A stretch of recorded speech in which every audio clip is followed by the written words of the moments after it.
They say a day is a month is a year in crypto.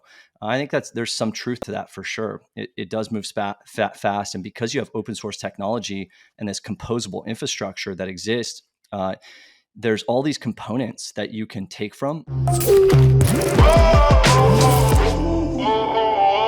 DAOs haven't necessarily had the best run in terms of long-term success. There's quite a few that have been quite successful in the short term, but they often implode and come apart. Can you talk a little bit about how you're thinking of the DAO and the community and the structures, and how you're creating those sort of, I don't want to say guardrails, but it's probably a wrong word, but almost those like principles and guidelines that are going to help people to create together as opposed to just pull the whole thing apart? Today, the DAO tooling space is still in its infancy. There's been a lot of money being poured into DAO tooling, but I'm of the belief that ultimately a lot of DAOs are going to have to build their own bespoke tooling and bespoke product to be able to harness all of the energy associated with the community that comes into its network. And so that's what we're doing at StoryDAO, both from an organizational and structural governance and tokenomics perspective, but also from an actual product perspective. And we ask ourselves the question of, we've got this fervor within this community.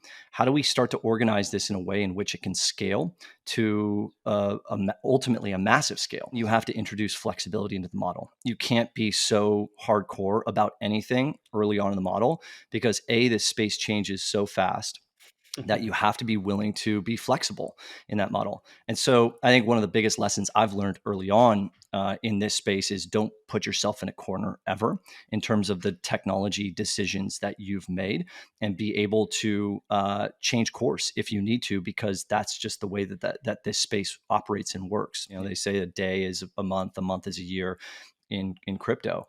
I think there's some truth to that for sure. It does move fast, and because you have open source technology and this composable infrastructure that exists, there's all these components that you can take from, all these lessons that you can learn from other things that are happening out there. And I think adopting those best practices is how DAOs are ultimately going to succeed, and you just continue to iterate and iterate and iterate.